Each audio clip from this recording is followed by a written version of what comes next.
नमस्कार दोस्तों, मैं अमित लाल और हल्ला बोल के एक नए एपिसोड में आपका सबका स्वागत है। आज हमारे साथ नव चेतना संगठन के अध्यक्ष माननीय नौतन दास अरोड़ा जी हैं। नौतन दास अरोड़ा जी, आपका बहुत बहुत स्वागत है। बहुत बहुत धन्यवाद तिवारी जी। सर, आप लोगों ने पिछले 20 सालों से एक मुद्दे के लिए बहुत संघर्ष किया, वो है नरेला में मेट्रो का मसला। चूँकि अभी लोकसभा के चुनाव आए हैं, हर पार्टी के प्रत्याशी घर घर आकर वोट भी मांग रहे हैं। जाहिर सी बात है कि आपके RWA में भी आए होंगे। तो ये जो मेट्रो का जो संघर्ष था, इसके बारे में जानना चाहेंगे कि आज तक जो मेट्रो है 20 सालों में नरेला तक नहीं आ पाई, इसके पीछे मुख्य वजह क्या आप मानते हैं? तिवारी जी, हमारी मेट्रो फर्स्ट फेज में ही 2001-2002 में आ जानी चाहिए, लेकिन मुख्य कारण ये रहा कि राजनीतिक गतिविधियों के कारण ये हमारे नरेला नहीं आ, और दूसरा हमारे नरेला के राजनीति के कारण, कॉलोनियलाइजेशन के कारण ये मेट्रो का मुद्दा 1 फेज, 2 फेज, 3 फेज, 4 फेज तक चला गया, लेकिन आज तक इसका समस्या का समाधान नहीं हो पाया। मैं आपको बता दूं, 2001-2002 में DDA में एक JD Prabhuja chief engineer action होते थे। उन्होंने हमको पहले खबर दी थी कि आपका प्रोजेक्ट मेट्रो का यहाँ पे रिठाला वाला आपका नरेला सीधा पहुँचने वाला है और इसके लिए आपको बधाई हो। तो बहुत ज़्यादा आभार आपका। लेकिन आगे 1 साल के अंदर पॉलिटिकल राजनीति जो थी हमारे साहब जी वर्मा, इस हमारा जो मेट्रो का रूट यहाँ पे आना था वो शालीमार बाग से रिठाला चला गया। ये हमारा दुर्भाग्य है। उसके बाद भी आज 20 साल हो गए, आज बच्चे इतने जवान हो गए, जितनी उन्होंने दुख झेला है, टाइम बर्बाद किया है, बुजुर्गों ने, बच्चों ने, जो उन्होंने एक मृत्यु का श्राप लेके नहीं रहे, जिसका कारण कनेक्टिविटी।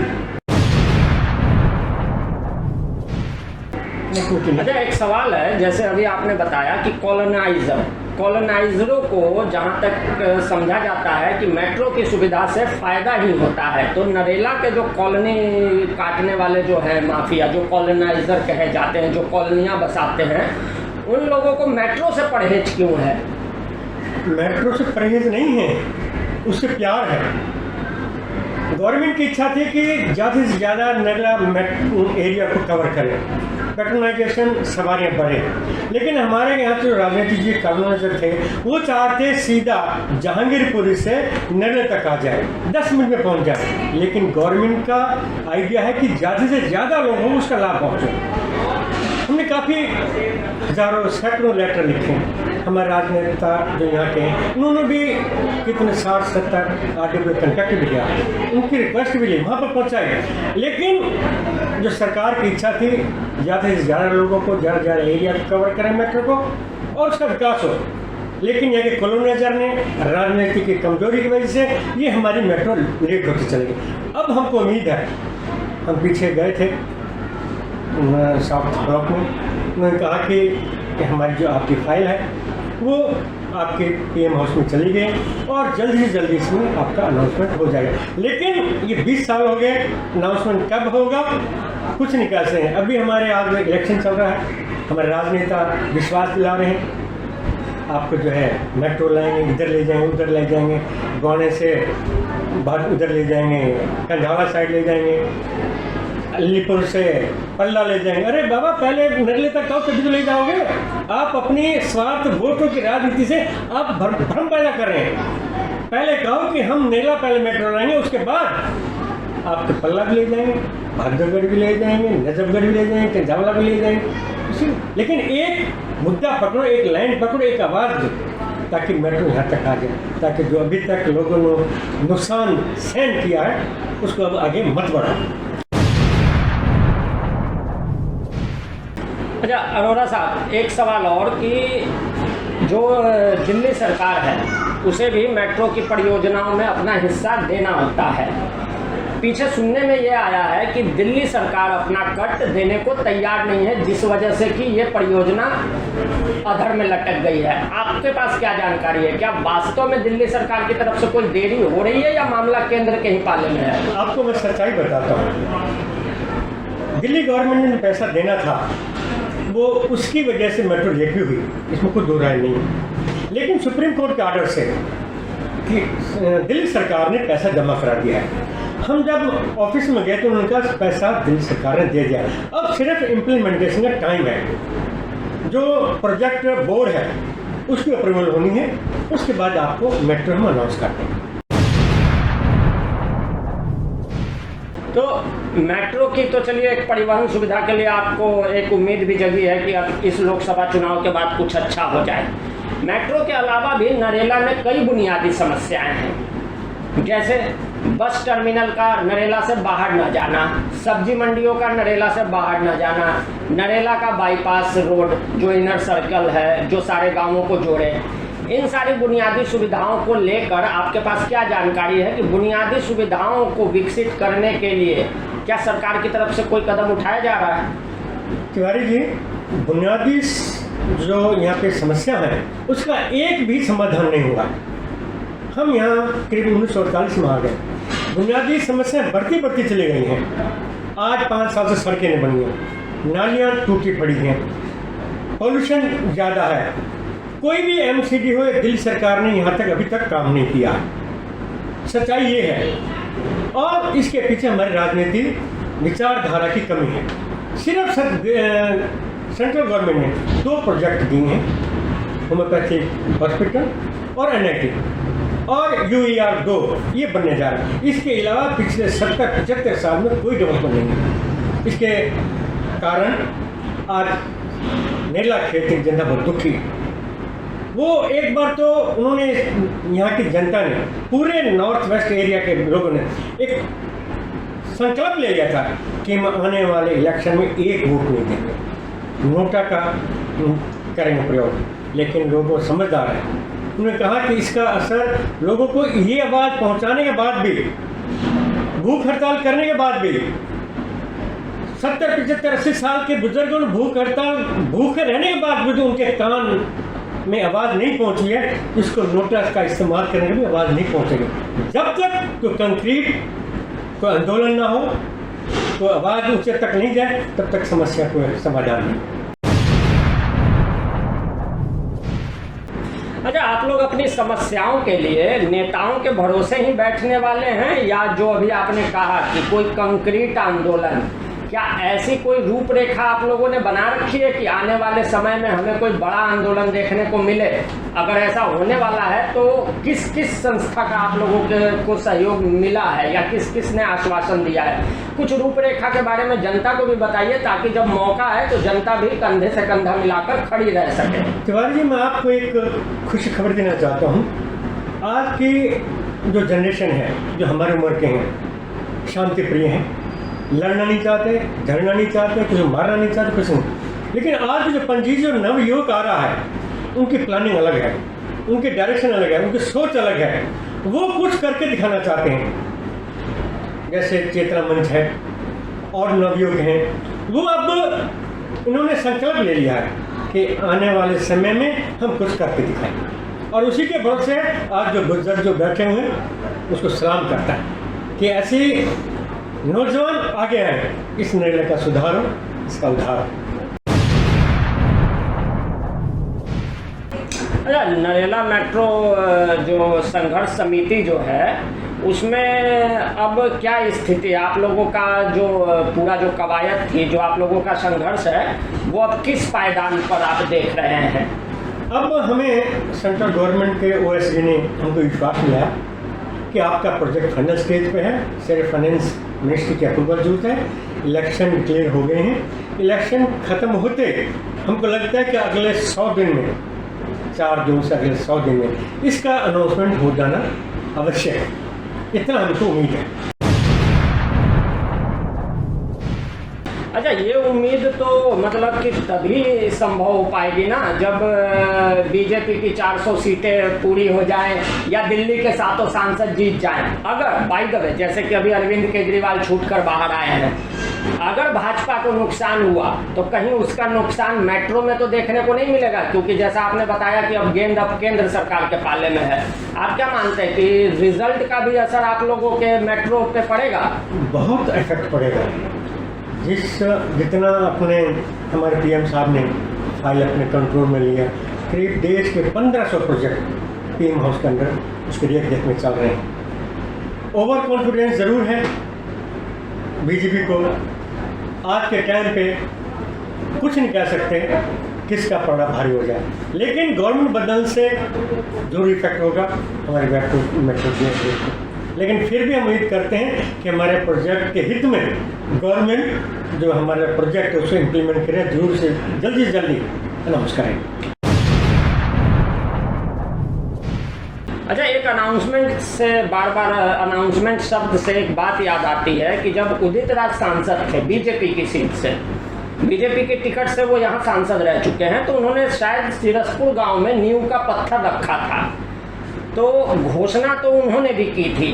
तो कहीं ऐसा तो नहीं है कि इस इलेक्शन के बाद भी जनता को बरगलाने के लिए एक नींव का पत्थर नया रख दिया जाए नए सांसद महोदय द्वारा, और ये मेट्रो का सारा कवायद धड़ा का धड़ा रह जाए। इसमें एक सवाल और जानना चाहूँगा आपसे कि इस बार जो है, जो पिछले सांसद थे हंसराज हंस, उनसे पहले उदित राज जी थे बीजेपी से, उन्होंने इस क्षेत्र में काम किया या इस क्षेत्र को अच्छी तरह जानते भी हैं। इस बार योगेंद्र चंदोलिया जी हैं उनके सामने, वो भी बीजेपी से। तो इस सीट का भविष्य आपको क्या दिखता है? चुनावी भविष्य क्या हो सकता है? आपका क्या आकलन है? अपना खुद का आकलन आप बताएं। मेरा खुद का आकलन ये है कि कभी कभी ओवर कॉन्फिडेंस भी बहुत नुकसान करता है। उदित राज ने सरसपुर तक लाया, वहाँ पे फाउंडेशन स्टोन में रखा, लेकिन जब मेट्रो डिपार्टमेंट का बयान आया कि हमारी नॉलेज में नहीं है।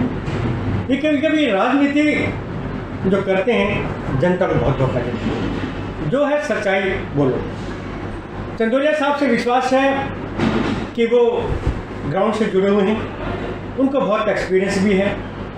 अगर 700 सीटें में हमारे चंदोलिया साहब भी जीत जाते हैं, उनमें इतना दम है, मेयर भी रह चुके हैं, 3-4 MLA भी रह चुके हैं, आपके 3-4 बार काउंसिलर भी बन चुके हैं, एक कर्मठ कार्यकर्ता है।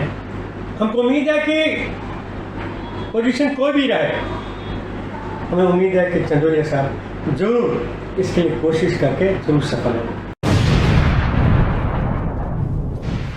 अच्छा, चलिए आपकी बात को ही सरमाथे रखते हैं और ये सपोज कर लेते हैं कि 4 मई को जो रिजल्ट आएगा वो नरेला मेट्रो के भी पक्ष में आएगा और आपकी भावनाओं के अनुरूप योगेंद्र चंदोलिया के भी पक्ष में आएगा। अगर पक्ष में आया तो नरेला से जुड़े हुए, नरेला विधानसभा से जुड़े हुए 5 ऐसे जरूरी काम बताएं जो आप लोगों को उम्मीद होगी कि तत्काल प्राथमिकता के तौर पे पूरे किए जाएं। 5 ऐसे काम। तिवारी जी, जो 5 चीज़ों मैं बता रहा हूँ, ये जीवन का आधार है। ट्रांसपोर्ट, स्वास्थ्य, रेल, जहाँ तक मैं आपको बताऊँ, इसके लिए भी कोई प्रयास हम ज़्यादा नहीं करते हैं। इतना पैसा खर्च हो गया, इतने करोड़ रुपये लग गया कि रेलवे स्टेशन जो बन रहा है 6 महीने के अंदर, जब तक यहाँ पे इसका मेल ट्रेन का दूसरी ट्रेनों में ठहराव नहीं होता, ये पैसा 1000-1500 करोड़ जो खर्च हो रहा है, ये मिट्टी के बराबर है। क्या झूठ है? जब तुम एक ट्रेन यहाँ पे साथ ट्रेन करो ना, तो विश्वास दिलाओ कि इसके बनने के बाद यहाँ की जो मेल ट्रेन है यहाँ पर रुकेंगे और यहाँ से कनेक्टिविटी सीधी हम दिल्ली को देंगे, तभी तो यहाँ का फायदा है। मैं तो एक दूसरी है हमारे बच्चे की एजुकेशन, इसके लिए यहाँ पे यूनिवर्सिटी कॉलेज बहुत ज़रूरी होगा। जो द्वार में था लड़कियों का कॉलेज था, वो भी शिफ्ट हो गया। जब तक हम अपने बुनियादी जो ये 5 मैं आपको बता रहा हूँ, स्वास्थ्य है, कनेक्टिविटी है, एजुकेशन है और मेट्रो समस्या और डेवलपमेंट, विकास जो नरेला का है, आज 75 साल हो गया नरेला का, बता जी कहाँ पे विकास हुआ है, किसी गली का, किसी सड़क का, किसी कॉलोनी का। हम आपको बता दें, हमारी कॉलोनी 1958 में बनी थी। ये सबसे स्वस्थ और सबसे खुला पोल्यूशन फ्री एरिया था। जब भी यहाँ पे बाहर से कोई इंस्पेक्शन आता था, कोई मेयर आता था या और कोई बड़ा मंत्री आता था, सबसे पहले हमारी कॉलोनी को दिखाते थे कितनी साफ सुथरी है। लेकिन आज सबसे बिगड़ी हुई है, इसके साथ साथ और भी बिगड़ गई हैं हमारे, तो बिगड़ी औरों का भी सुधार नहीं हुआ। यहाँ के जो मूल सुधार है, यहाँ के कारपोरेशन को, दिल्ली गवर्नमेंट के ध्यान बहुत जरूरी है। वो ध्यान नहीं दे तो यहाँ की पब्लिक उठे, एक ऐसा जोश ऐसा बवाल खड़ा करें कि जो गवर्नमेंट झुक जाए, यहाँ के विकास के लिए। आज बिना विकास के नरेला का पूरा एक एक बच्चा, एक एक लड़की, एक एक गरीब है। कितना आप कहते रहिए उनकी इनकम बढ़ गया, नहीं, जब तक आपकी सुविधा नहीं है वो गरीबी के बराबर है। अच्छा, नरेला में जो है ये जो समस्याओं की वजह से अब युवाओं का जो है वो पलायन बढ़ा है। लोग अब नरेला छोड़ के नोएडा, बहादुरगढ़ इन सब इलाकों में रहना ज़्यादा आसान समझते हैं। आपका क्या अनुभव है, यहाँ पे पलायन का कितना प्रतिशत है और इसको रोका कैसे जाए? मैं बताऊं आपको, आप नरेला का पलायन की बात कर रहे हैं, पूरे के पूरे परिवार यहाँ शिफ्ट हो गए हैं, जिसका कारण और उनके बच्चों की शादी नहीं हो रही है, ना लड़कों की ना लड़कियों की, पूरे नरेले में। क्यों? यहाँ पे जो कनेक्टिविटी है डेवलप ना होने की वजह से जो हमारे नौजवान का जो फ्यूचर है वो बर्बाद हो गया। हमारी कॉलोनी के चले गए, मंडी के चले गए, मुख्य कारण यह है कि डेवलप नहीं है। उसका जो आधार है, उसका जो कारण है हमारी राजनीति है कल नरेले की। उसको दोष देना मैं कभी भी नहीं भूलूंगा। अगर डेवलप नहीं है, अगर यहाँ करनी तो हमारे राजनीतिक कारणों से बहुत नुकसान हुआ। यहाँ से जो शिफ्ट हो गए, मेरे बच्चे कहते हैं पापा जी क्या कर रखा है यहाँ पे, 70 साल हो गए तुमको यहाँ आते हुए, क्यों अपनी ज़िंदगी बर्बाद कर हमारे भी कर रहे हो। यहाँ से 2 घंटे जाते हैं लगने में और 2 घंटे आते हैं, मैं क्या करूँ? जाता हूँ ऑफिस में डांट पड़ती है, ये आप इस टाइम का आपने कहा। अगर ये टाइम बच जाए तो नरेले के डेवलपमेंट के साथ साथ अपना भी विकास कर सकते हैं। मैं तो कहता हूँ कि हम आपको प्रार्थना करते हैं कि चैनल के द्वारा फैलाएं कि इस नरेला का उद्धार, इसका विकास कैसे हो सकता है।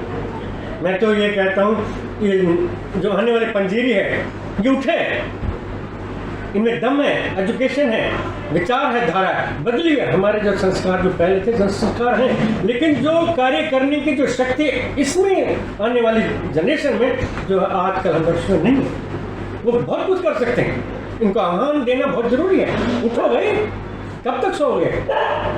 कल तुम्हारे जो बच्चे आने वाले हैं उसके फ्यूचर के बारे में सोचो, तो वो भी जो हमारे जैसे गुजरे तुम्हारे बच्चों को यही हालत हो।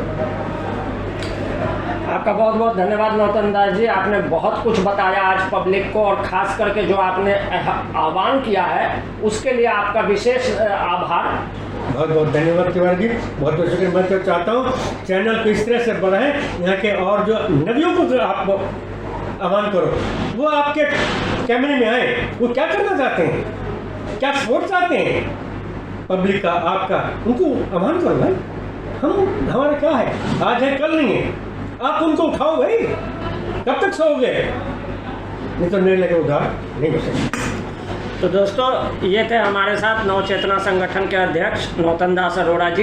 इनकी सारी बातें आपने सुनी, और ख़ास करके नरेला वासियों के लिए जो इनका आह्वान है, वही हमारी भी रिक्वेस्ट है कि सामने युवा आए, अपने विचारों को व्यक्त करें, और जिस भी तरह की, जैसा कि इन्होंने बताया, जिस भी तरह का सहयोग चाहिए, बड़े बुजुर्ग मार्गदर्शक बनने के लिए हमेशा तैयार है। इसी के साथ बहुत बहुत धन्यवाद। अगले एपिसोड में फिर मुलाकात होगी। जय हिंद। जय, धन्यवाद।